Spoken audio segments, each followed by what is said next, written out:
ဆိုင်မှာသွားဆိုင်ရင်ဈေးကြီးကြီးပေးဝယ်စားရတဲ့ truffle pasta ကိုအိမ်မှာပဲအလွယ်တကူချက်မယ်။အရင်ဆုံးမှုန့်လေးတွေကိုရေမဆေးပဲနဲ့အခုလိုရေစိုးဝေလေးနဲ့တုပ်ပေးလိုက်။ပြီးရင်တော့ခပ်ပါးပါးလေးလှီးတာ။ကျက်သွန်ပြူလည်းအခွန်နွားပြီးတော့နှုတ်ဆင်းထားမယ်။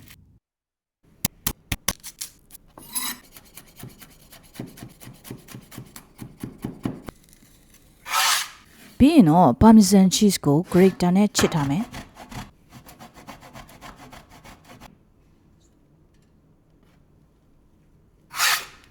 အသားကိုတော့အယိုးမပါတဲ့ကြက်ရင်ပုံသုံးထားပါတယ်။ပြီးရင်တော့အကြက်လွယ်အောင်နှစ်ချမ်းချမ်းထား။အရသာကိုတော့စားနဲ့ငရုတ်ကောင်းလေးထည့်ပြီးတော့နှက်ထားပေးမယ်။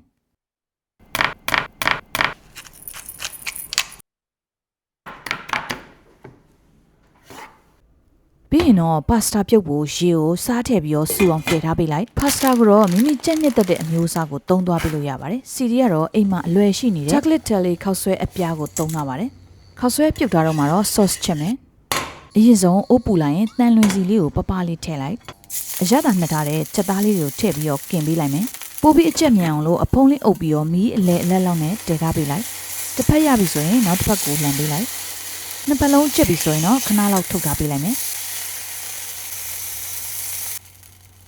ပြီးရင်တော့ဒီချက်သားကင်ထားတဲ့အိုးတွေကိုပဲထောပတ်လေးတစ်တုံးလောက်ထည့်ထည့်မယ်။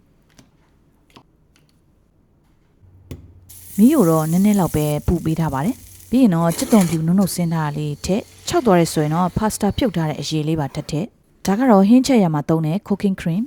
လိုသလောက်လေးထည့်ထည့်မယ်။ပြီးရင်တော့အစင်းသင်းနှီးထားတဲ့မှုလေးတွေကိုထည့်။စီဒီကတော့စားကိုရှော့ချထားတဲ့အတွက်မထည့်တော့ပါဘူး။ဒါလေးကတော့ truffle paste truffle ကတော့တည်တဲ့အတိုင်းပဲကြိုက်တဲ့လူတော့ကတော့အနှံ့မှုေးပြီးတော့မကြိုက်တဲ့လူတော့ကတော့တော်တော်ကိုနံပါတယ်။တစ်စုံလောက်ထည့်ပေးလိုက်မယ်။အရသာတော့ကတော့လိုသလိုလေးချိန်သွားလို့ရပါတယ်။စီဒီကတော့စားထပ်မထည့်တော့ပါဘူး။ပြီးရင်တော့ချစ်ထားတဲ့ cheese လေးတွေထည့်ထည့် sauce အရည်လေးရပြီဆိုရင်တော့ခုနကပြုတ်ထားတဲ့ pasta တွေကိုထည့်မယ်။ပြီးရင်တော့နှံ့သွားအောင်မှုေးပေး pasta ကတော့ပုံမှန်အားဖြင့် attendal မကြက်တစ်ချက်ကိုချက်ကြတာများပါတယ်။ပြီးရင်တော့ငရုတ်ကောင်းလေးပါထည့်ထည့်sauce နဲ့ pasta လေးတသားလေးဖြစ်သွားအောင်မှုေးပေးပြီးွားရင်တော့ truffle pasta လေးကအစင်သင့်ဖြစ်ပါပြီ။ပြီးရင်တော့ပွဲပြင်မယ်ခုနက pan fry လုပ်ပြီးတော့ဖယ်ထားတဲ့ကြက်သားတုံးလေးတွေလည်းအပားလေးတွေလှေးလိုက်ပြီးရင်အပေါ်ကနေထပ်တင်လိုက်မယ် truffle pasta ကဒီတိုင်း plain စားလဲကောင်းပါတယ်စီဒီကတော့ protein လေးပါဝအောင်လို့ကြက်ရင်ပုံလေးထပ်ထည့်လိုက်ပါတယ်ပြီးရင်တော့အပေါ်ကနေ cheese နဲ့ chives လေးတွေထပ်ဖြူးလိုက်ပါတယ်အခုဆိုရင်တော့ဆိုင်မှာဝယ်စားရင်ဈေးကြီးပေးရတဲ့ truffle pasta လေးကအစင်သင့်ဖြစ်ပါပြီချစ်တငယ်ချင်းတို့စားပါအောင်စိတ်ပြီးတော့ truffle အနှံ့လေးကလည်းမှုမွေးလေးနဲ့အရန်ကိုစားလို့ကောင်းပါတယ်ချစ်တငယ်ချင်းတို့လည်းလိုအပ်ရင်အိမ်မှာလုပ်စားလို့ရအောင်ချက်ပြပေးလိုက်ပါတယ်စားပြီးပြီဆိုရင်တော့ထုံးစံတိုင်းဆေးကြောရေတုပ်ဝင်းနဲ့